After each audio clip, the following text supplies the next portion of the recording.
Hello mga kabibig! Welcome back sa ating bagong YouTube channel. Ito ang pinakamaingay na YouTuber sa lahat ng YouTube. Ako si Kabibig, maglebak, kokak, natawid, evidence. Naku mga kabibig, grabe pala ang ginawa ng PNP. Nilusob ang bahay ni VP Sara Duterte.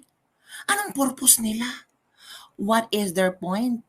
Ano ang gusto lang malaman? Naku mga kabibig, may binulgar si VP Sara, eksklusibong pasabog.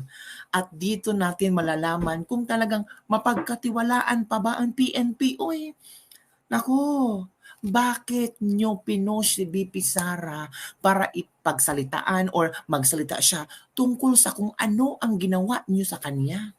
Naku, ito pa si Chief PNP Marbel, natakot, tumakbo. Nako mga kabibig, bakit siya tumakbo? Ayaw niya magkomento sa open letter ni VP Sara para sa kanya? Ano ba ang kanyang kinatatakutan? Ano ba ang kanyang tinatago? Meron bang dapat malaman ang sambayan ng Pilipino? Nako mga kabibig ha, eto mga kabibig, na-analyze ko talaga na parang ang nakita ni VP Sara ba na pwede niya sana na neglect na niya itong pagkuha or pagtanggal ng 45 ng mga PNP security. Pero ang nakita ko kabibig pa, itong kinatatakutan ni VP Sara, threat sa buhay niya. Hindi lang buhay ni VP Sara ang may threat, pati buhay ng kanyang pamilya. Akalain mo, nilusob, pinuntahan ng PNP ang bahay ni VP Sara. Buti na lang ang Homeowners Association, ang Homeowners Association ay talagang hindi pumayag na lusubin ang bahay ni VP Sara. At nandun pa nakatira ang mga anak ni VP Sara. Ano ba ang punto ng PNP? Ay, nabasa ko yan ha. Nabasa ko yan sa letter ni VP Sara. Other thing, kung si VP Sara lang, hindi siya takot. Sabi ng VP Sara, okay na naman. Okay akong walang security. Tanggalin nyo ang security ko. Wala akong pakialam. Kasi magagawa ko naman ang aking trabaho bilang vice presidente. Pero, wag yung idamay ang pamilya ko. Wag yung idamay ang mga anak ko. Doon pa lang si VP Sara, parang hindi na-threaten siya, nalungkot siya, natakot siya, pamilya mo na ang idadamay. Diba? Ikaw kabibig. Kung pamilya mo ang idadamay, di ba sabihin mo, ako na lang, wag yung idamay ang pamilya ko. Diba? Doon ko nabasa talaga sa open letter ni VP Sara at marami siyang mga pasabog sa open letter. Nako mga bibig ha. Ito yung open letter ni VP Sara. Basahin ko lang ha. Hindi pala nag-request. No. Hindi ba't mayroong malisyosong pagpapalabas ng video footage nung ako'y nasa NAIA? Talagang malisyoso yon. Tapos, anong ginawa ng PNP? Inimbestigahan ba? Inimbestigahan ba ng PNP? May ginawa bang aksyon si Abalos? May ginawang aksyon ba si Gibo? Kasi malisyoso yun eh. VP natin yan. Tapos, kinuna ng CCTV footage.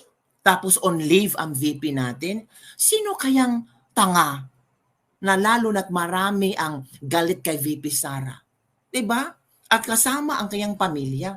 May ginawang action ba ang PNP? Nag-imbestiga ba ang PNP? Walang ginawang investigasyon.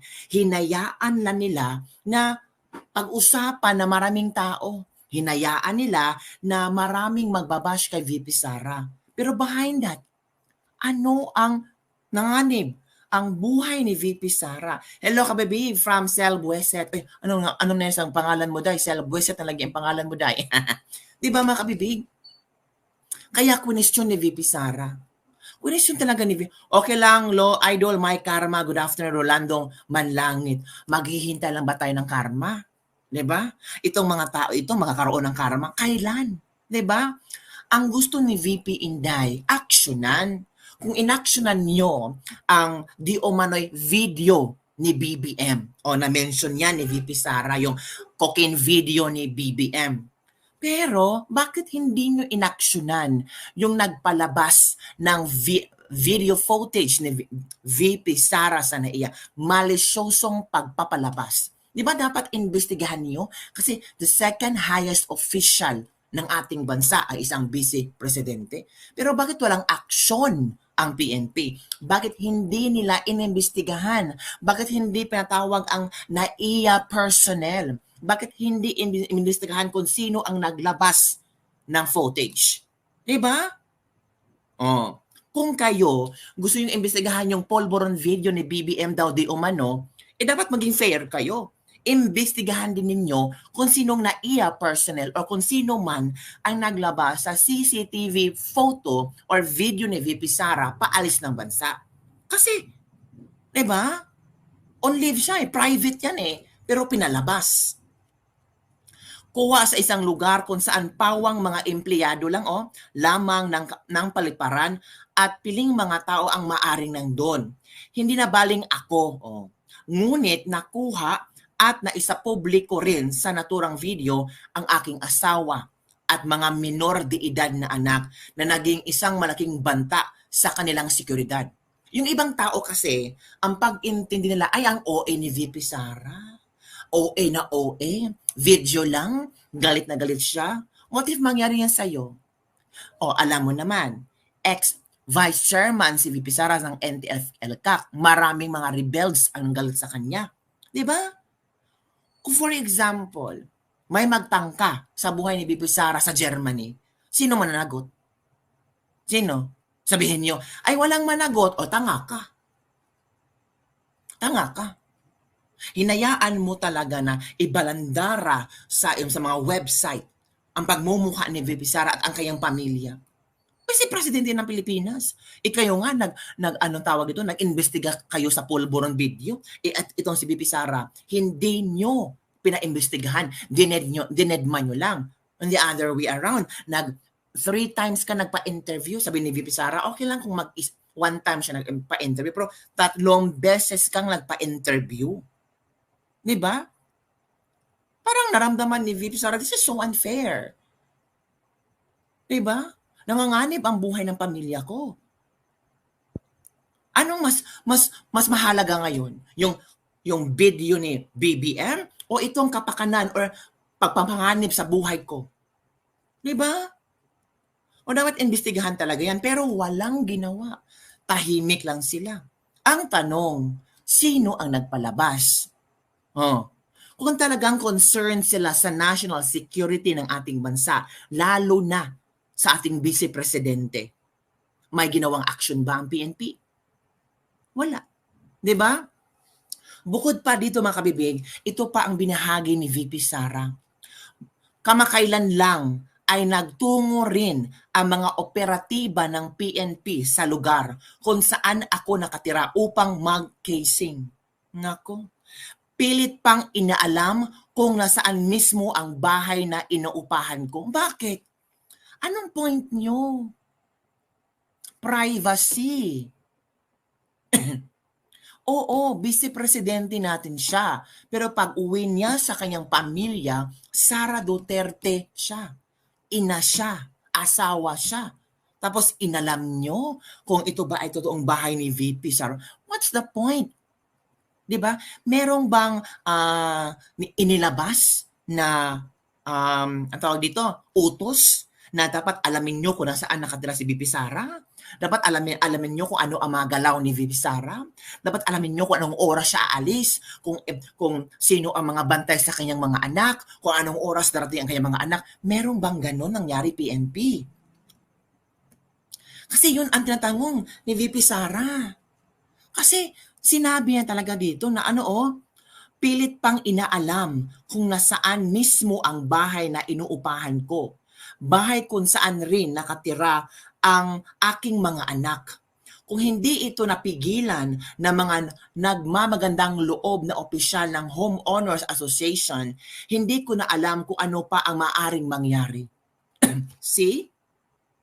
Ito yung mga revelasyon ni VP Sara na kanyang kinikimkim na hindi niya sana ito ilalabas. Pero sobra-sobra na Parang below the belt na.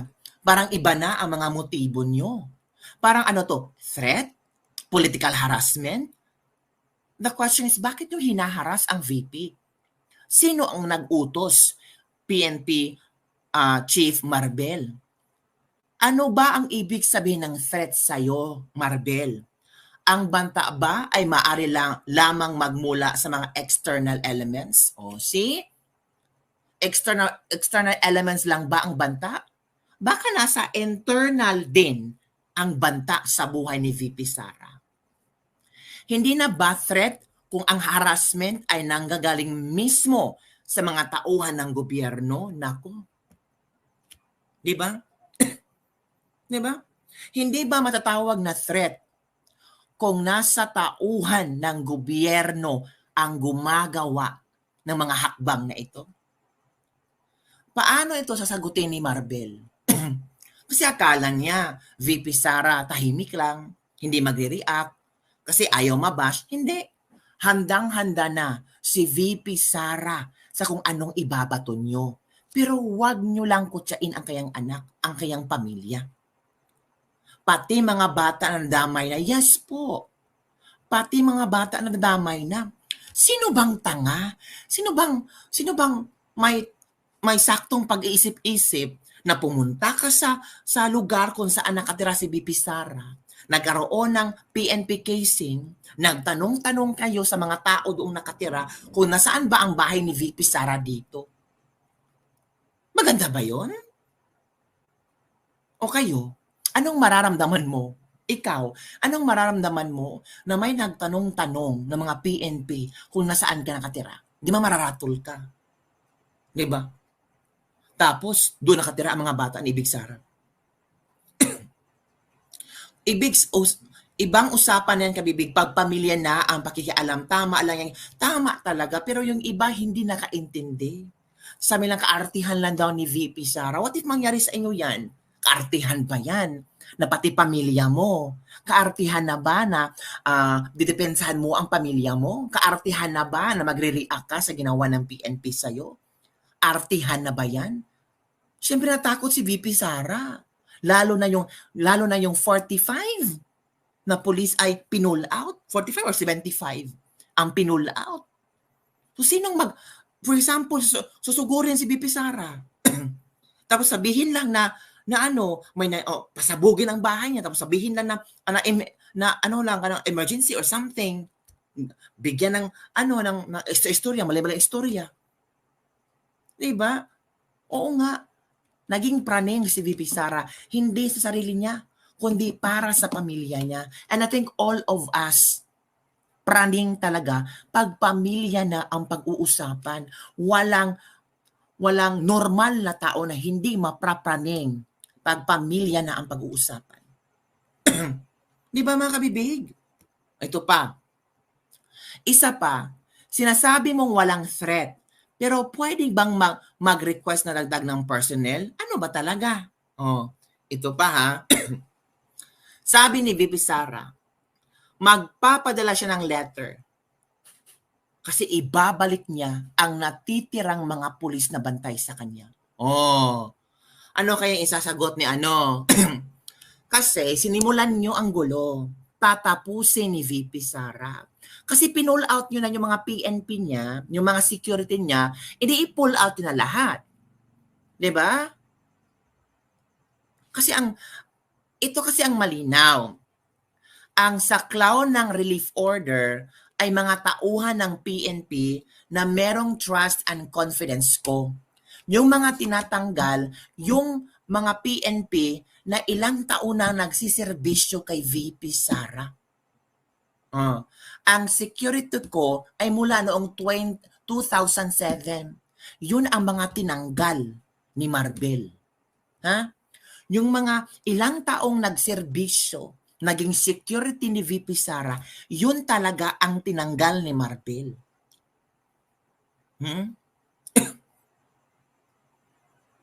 So, di ba nakita nyo ang storyline? Nakita nyo ang plot? Bakit? Diba? It was obviously a targeted list and a targeted maneuver Nothing else. Sino bang bobo? Sino bang tanga hindi makaget sa plot nila? Sino bang tanga na hindi makagets kung ano ang pinaplano nila? Di ba? Kaya sabi ni VP Sara, asahan mo na itong 45 na pulis na binigay mo ay ibabalik ko sa'yo. Kasi parang kulang yata kayo. Yun ang rason nyo, kulang, di ba? So kunin nyo na lahat.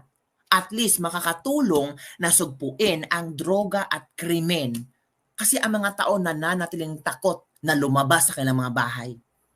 At sabi pa ni VP Sara, sana makatulong ito sa trabaho mo, Marbel.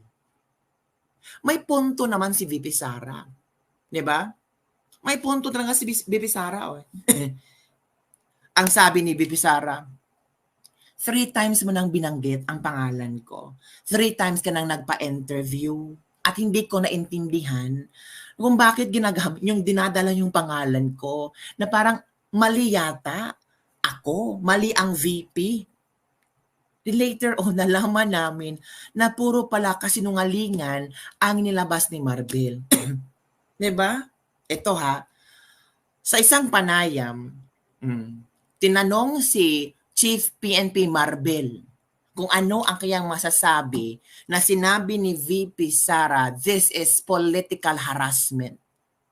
Ano nga ba ang komento ni Chief PNP Marbel?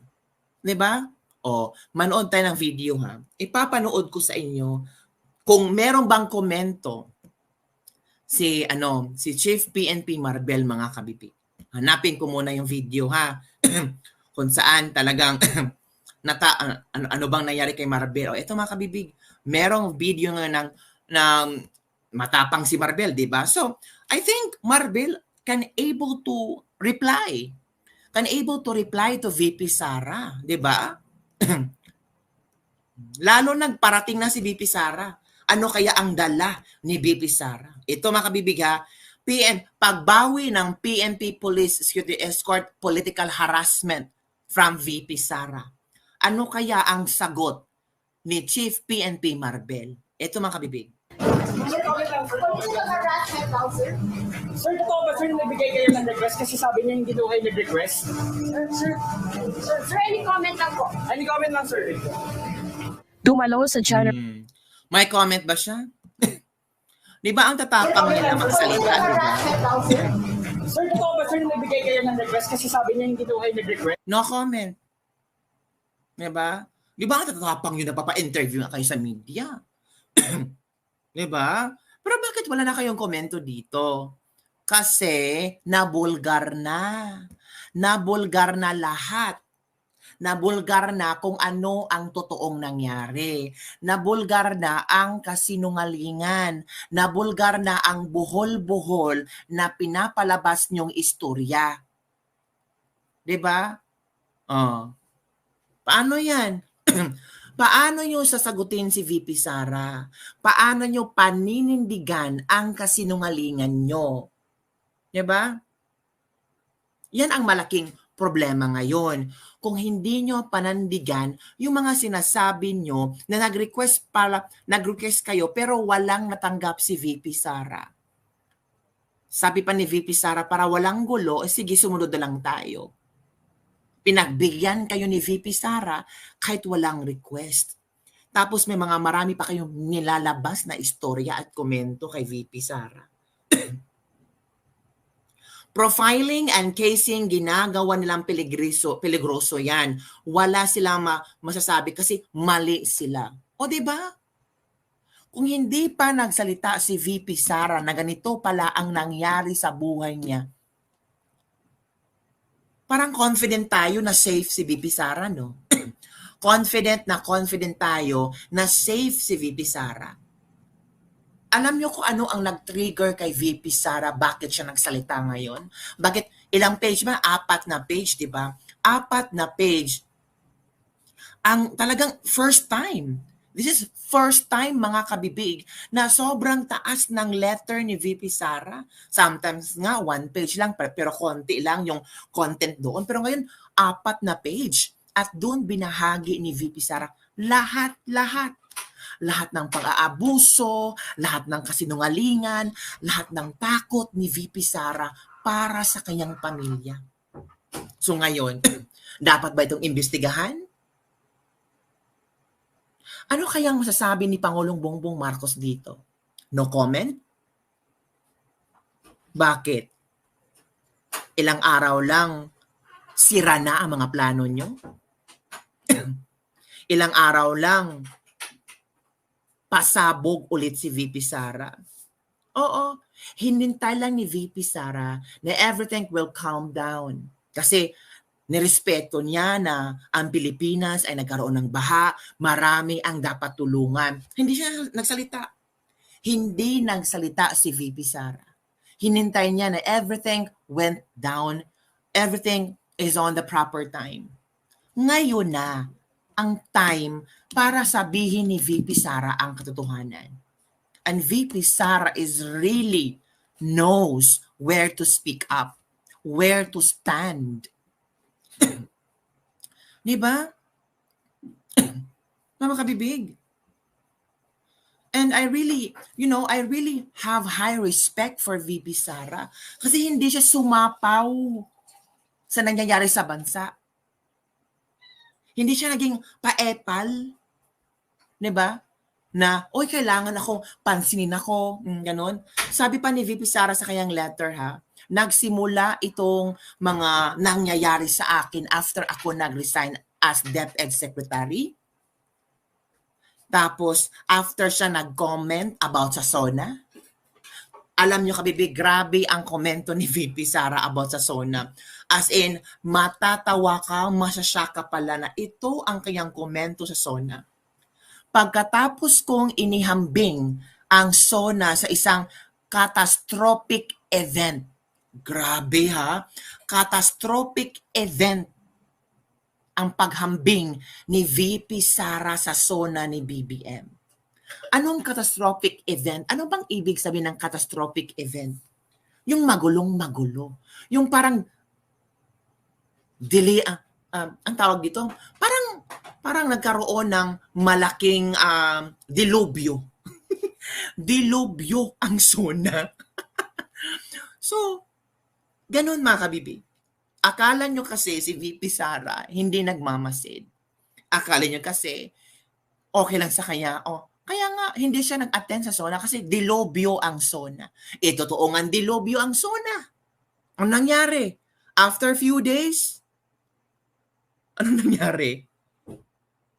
After few days ng SONA, pinalapakan na. Palakpak more. Pero after few days, nagsilabasan ang totoong baho. Diba? Tama nga. Catastrophic event ang SONA ni BBM. Tama ang sinabi ni VP Sara. Hindi malisyosong pag-describe sa SONA. Kasi naramdaman ng Pilipino After ng SONA, binaha tayo. Doon nagsilabasan lahat ng baho. Lahat ng mga tinatagong baho ng gobyernong ito. Catastrophic event nga. Maldita ang hilita, wala na. Good luck, Philippines. Hello, kabibig, grabe na talaga. Protect VP Sara. May plano naman ang mga plus na ito katulad ginawa nila sa raid ng KOJC. Baka yun din ang plano nila kay VP Sara. Kasi inalam nila ang bahay ni VP Sara. Pinuntahan nila ang lugar kung saan si VP Sara nakatira. At nagtanong-tanong sila, saan ba ang bahay ni VP Sara dito? PNP ha? Saan ba ang bahay ni VP Sara dito? Saan siya nakatira? Buti na lang ang Homeowners Association. Talagang pinoprotektahan nila ang privacy ng ating Vice Presidente. Buti pa ang Homeowners Association. Mga private citizens pero alam nila kung paano protektahan ang ating Vice Presidente. Pero ang mga PNP, nilusob, sinugod, hinanap ang bahay ni VP Sara. For what? What's the point? Di ba mga kabibig? Pasensya na ha. Ina-analyze ko lang ang mga nangyayari, ang letter ni VP Sara na parang grabe palpak. Ano kaya masasagot ni Chief PNP Maribel? Hindi nga, sabi niya no comment. Bakit no comment ka? Dapat sagutin mo. Diba?